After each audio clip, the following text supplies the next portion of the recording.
mí un honor participar en este curso y compartir con ustedes una aproximación al conocimiento de los órganos de gestión del agua españoles. Porque aunque me centre en el ejemplo del Tajo, la estructura viene a ser común para las 9 demarcaciones hidrográficas gestionadas por la Administración del Estado. Desde el siglo XVIII, probablemente mucho antes, la historia de España se ha inundado de múltiples proyectos y deseos de los gobernantes sobre cómo utilizar el agua. Por un lado, se pretendían hacer navegables nuestros ríos, construir canales que sirvieran como ejes para el transporte de mercancías, favoreciendo así el comercio y la riqueza. Y por otro lado, en amplia contradicción con lo anterior, se pretendía la creación de grandes extensiones de cultivos que crecieran merced a la puesta en riego, sin llegar a caer en la cuenta que no todos los suelos son aptos para los cultivos y para los riegos. Dos anhelos que en un país de escasos recursos hídricos, más que aspiraciones, han constituido enormes utopías. El resultado es que nuestro denominador común es la gestión de la escasez. Y por ello tenemos en nuestro haber un gran bagaje de planes y de creación de órganos de gestión de un bien de manial, de un bien de dominio público como es el agua. Y eso es lo que pretendo contarles en los próximos minutos. Vamos con algunos antecedentes, porque para entender el hoy hay que conocer el ayer. Y la Ley de Aguas de 1879, antecedente de la vigente actualmente y que ha sido una de las disposiciones legislativas más longevas de la historia de España, con más de un centenar de años de vigencia, no contemplaba la gestión del agua por cuenca ni por tanto unos organismos gestores del agua. Las competencias en aquel momento recaen en el Ministerio de Fomento y en los gobernadores civiles, que eran unos regidores o delegados provinciales, porque la división territorial de España en aquel entonces era por provincias. Lo que ya se incorporaba a esa ley, la ley de 1879, era la conveniencia de creación para todo el Estado de sindicatos de regantes que agruparan y posibilitaran la confrontación de ideas y el debate de intereses de los agricultores de todas las zonas integradas en una determinada cuenca. Es decir, que ya se reconoce el ámbito hidrográfico para ciertos aspectos. Y aunque la ley no contemplaba tal cuestión, la propia práctica en la gestión provoca la creación de divisiones hidráulicas para abordar las distintas obras, y ya se apunta al concepto de territorio hidrológico. Pensemos que estamos en un momento posterior a los grandes desarrollos del Plan General de Pantanos y Canales de Riego de 1899, o estamos ya en el territorio del Plan General de Canales de Riego y Pantanos de 1902. Estos planes se fueron complementando posteriormente en 1909 y en el 16, también en el 19 y en 1922, y se fueron complementando con obras, con un catálogo de obras que hicieron necesaria la creación de organismos que gestionasen esas obras hidráulicas, pero además de todo ello que no supusieran una sangría económica al Estado. Digamos que esa era la finalidad esencial de la génesis de las confederaciones sindicales hidrográficas, creadas en 1926 en el marco de la Ley de Aguas que ya he citado, la de 13 de junio de 1879, que ha estado, como ya he mencionado y seguramente repetiré a lo largo de la presentación, vigente por más de un siglo. El anuncio de las confederaciones se publica en la Gaceta de Madrid el 6 de marzo de 1926, como pueden ver en la esquina superior derecha un fragmento del anuncio. Con posterioridad y debido a la creación de estos organismos, se define un primer plan de obras hidráulicas en 1933 y un plan general de obras hidráulicas en 1940, que viene a ser el plan anterior, pero con un cambio de portada, consecuencia de un importante cambio gubernamental tras la finalización de la Guerra Civil en 1939. Pero analicemos el Real Decreto relativo a la organización de las confederaciones sindicales hidrográficas porque me estoy adelantando en la historia. Vamos a ello. Estamos en 1926. Paradójicamente, en un momento político de dictadura, la del general Primo de Rivera, y en un momento económico de autarquía, se redacta y publica un decreto donde se establece que el Estado no debe ostentar el monopolio de la ejecución y desarrollo de las obras hidráulicas, en el que se introduce el concepto de cooperación ciudadana, el de integración de intereses y actividades, y se menciona el bienestar económico, aunque fruto de aquellos tiempos y consecuencia de un país en el que más familiarizado con las sequías que con los riegos, también se habla de un aprovechamiento intenso, máximo, de los recursos hidráulicos. Pero esta exposición de motivos no desmerece nada si la pusiéramos hoy en cualquier disposición relacionada con el agua. Y hoy en día, casi 100 años después de aquello, he de confesar que aún cuesta mucho trabajo convencer a más de un usuario de la cuenca que al río y a los ecosistemas hay que darles su parte. Y seguimos con el Real Decreto, pues ya se habla de cooperación de regantes y usuarios. Quiero insistir que estamos en un momento político de dictadura militar, nada más se decir al respecto. Todos pueden hacerse la idea de las mentalidades imperantes en esos regímenes.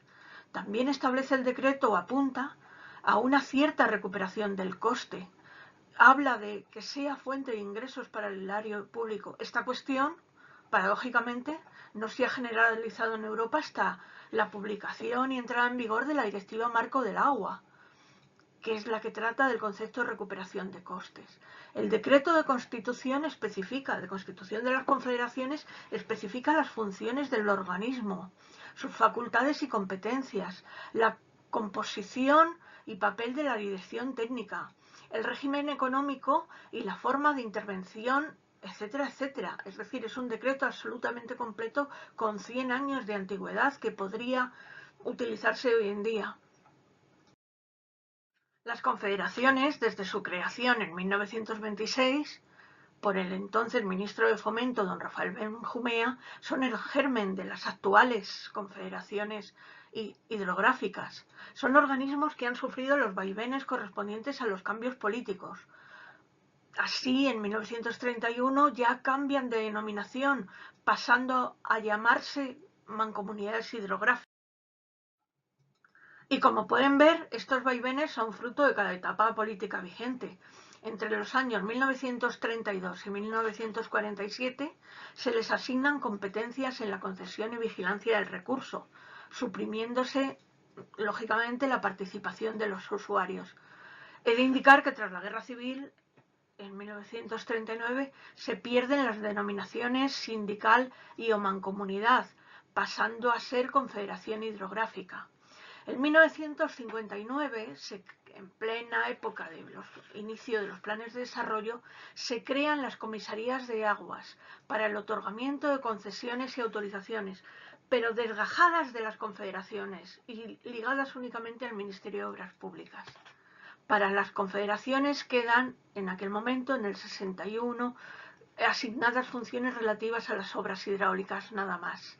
Y no es hasta después de 1978, con la aprobación de la Constitución española y la aprobación de una nueva ley de aguas en 1985, cuando se otorga por primera vez en cerca de 60 años a las confederaciones la gestión unitaria y planificada del agua, junto con el principio de participación de los usuarios. Por eso, aunque el germen tiene ya cerca de 100 años, el concepto, la forma actual, tienen cerca de 40, que es casi toda una vida. Aquí, a modo de resumen, tienen un repaso de la cronología sucedida desde 1926 hasta el año 2000 respecto a las confederaciones hidrográficas. En 1961, que es cuando se crea la última en aquel momento, la del norte, existían 12 confederaciones hidrográficas para un territorio de un medio millón de kilómetros cuadrados. Y entendiendo como confederaciones los órganos de construcción y gestión de las obras hidráulicas del Estado, pues ya hemos dicho anteriormente que en el 59 las comisarías de aguas se desgajan de estos organismos. Más adelante veremos cómo cambia el panorama como consecuencia de la distribución de competencias otorgadas por la Constitución española en 1978. Y aunque aún no lo hemos mencionado, conviene precisar que una buena parte del equipaje legislativo en materia de aguas se renueva y amplía como consecuencia de la aprobación por el Parlamento Europeo en el año 2000 de la Directiva Marco de Aguas, que entra en vigor curiosamente en 2003.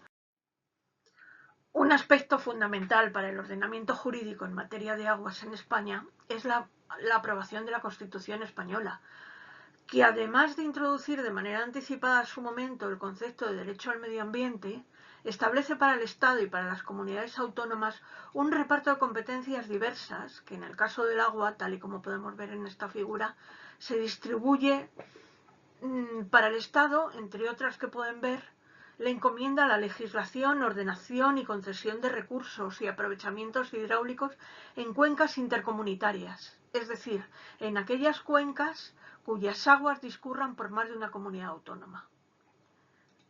Para las comunidades autónomas, por otra parte, entre otras competencias, le atribuye la gestión de las aguas que discurran únicamente por el territorio de una comunidad autónoma. Esto va a dar un panorama geográfico y de gobernanza cuando menos peculiar y a veces complicado de entender. En cualquier caso, nos vamos a centrar en las confederaciones hidrográficas administradas por el Estado. No vamos a entrar en cuestiones autonómicas. La estructura actual del agua se organiza a partir de los principios que establece la Ley de Aguas de 1985, que con posterioridad en 2001 se deroga mediante un Real Decreto Legislativo y se aprueba lo que denominamos el texto refundido de la Ley de Aguas. Esta ley presenta la novedad fundamental de incorporar ya la totalidad del ciclo hidrológico, dado que la ley anterior ignoraba o no consideraba las aguas subterráneas, las consideraba de manera semejante a un recurso minero. Ahora, como ya digo, se considera el agua un recurso unitario y concreta la acción del Estado en materia de aguas en tres principios: unidad de gestión, respeto a la unidad de cuenca y compatibilizar la gestión del agua con otras políticas transversales. Y este es el nuevo panorama de la administración del agua tras la aplicación de las competencias establecidas por la Constitución y los principios de la Ley de Aguas. Vemos que el número de organismos de cuenca ha aumentado a 25 y se aprecia un panorama en el que distinguimos entre cuencas intercomunitarias e intracomunitarias. Las primeras, como ya hemos dicho, son las gestionadas por el Estado y las intracomunitarias están administradas por la administración autonómica correspondiente. En el mapa aparecen con sombreado rayado para una mejor distinción. También tenemos una serie de cuencas denominadas transfronterizas o internacionales por tratarse de aquellas cuencas de ríos que afectan a dos estados: España y Portugal en el caso de Miño, Duero, Tajo y Guadiana, y España y Francia para el caso del Ebro. La normativa española en materia de aguas es prolija y abundante. Sirva de muestra esta relación. Tal profusión es producto, como hemos venido mencionando, de la Constitución española, de la Ley de Aguas del 85 y de la Directiva Marco del año 2000. De hecho, se pueden observar dos grandes grupos de disposiciones: aquellas que son consecuencia de la entrada en vigor de la Ley de Aguas y las que son consecuencia de la entrada en vigor de la Directiva Marco. Las funciones de las confederaciones quedan definidas por el Reglamento de la Administración Pública del Agua y comprenden todos los aspectos relacionados con planificación, administración y control del agua, así como el proyecto y la ejecución de obras hidráulicas de interés del Estado. Aquí pueden ver una pequeña relación de esas funciones. No me voy a detener demasiado en la descripción de los distintos órganos de gobierno, pues los van a encontrar ya definidos en las siguientes pantallas, pero sí quiero resaltar el carácter de ellos. Los hay de gobierno, como la Junta de Gobierno, y presidencia; de gestión, como son la Comisión de Desembalse, las Juntas de Obras, la Asamblea de Usuarios y la Junta de Explotación; de participación, como es el caso del Consejo del Agua de la Demarcación; y de cooperación interadministrativa, como el Comité de Autoridades Competentes, que es el elemento primordial para la confección del programa de medidas de los planes hidrológicos y que también sirve como elemento de intercambio de información entre administraciones en las que el agua es un elemento transversal. Esta es la descripción de los órganos de los que he mencionado anteriormente. No cabe detenerse más tiempo en ello. Pueden leer pausadamente el texto, parando el vídeo, y hacerse una idea de la complejidad de cada uno de los órganos. Y seguimos con la descripción de los órganos de gestión. Y de la misma forma que en la diapositiva anterior, no cabe detenerse más tiempo en ello. Pueden detener el vídeo para un mejor detalle. Para el desarrollo de las funciones de presidencia se crean 4 unidades con responsabilidades en distintos ámbitos. Así, tenemos Secretaría General, que sería la responsable del funcionamiento, gestión presupuestaria, gestión de personal, cobro de tasas. Comisaría de Aguas sería la encargada de la gestión del dominio público, permisos, autorizaciones, concesiones, mientras que a Dirección Técnica le corresponden las tareas de gestión de proyectos y obras, y a su vez la explotación de las obras hidráulicas estatales. Y mientras tanto, la Oficina de Planificación Hidrológica es la responsable de la redacción y seguimiento de los distintos planes hidrológicos, planes de sequía, etcétera, etcétera.